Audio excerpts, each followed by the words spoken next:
Do you start with full motivation, plan your artwork, promise yourself you will stay consistent, but after a few days, everything slows down?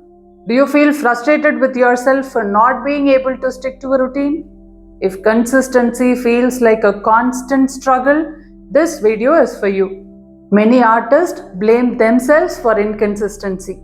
They think they are not disciplined enough or not serious enough. This self blame creates guilt, and guilt reduces motivation even more. Slowly, the cycle repeats. The truth is, consistency is not just about discipline, it is about clarity, it's about energy and direction.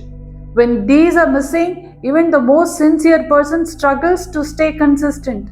This is not character problem, this is clarity problem. You may have days when you feel so inspired and create beautifully. Then suddenly, for days or weeks, you feel totally disconnected. This up and down pattern makes you doubt your ability. It feels like you are not reliable. Let me share something important to all of you. Inconsistency is often a sign of confusion, not laziness. When your mind is not clear about what to do next, it obviously delays the action. And clarity creates a flow. Let me reframe this gently for all of you. You are not failing at consistency. You are trying to be consistent without a clear system. Systems support consistency better than motivation ever can. Most artists depend on mood. When they feel inspired, they create. When they don't, they stop. This emotional dependency creates irregular progress.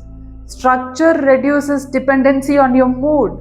When you have a simple plan, consistency becomes easier. You don't waste time deciding what to do each day. Decisions are already made, you just have to take action. And that saves a lot of mental energy. Empowerment begins when you understand that consistency is built, not forced. Small, repeatable actions create stability.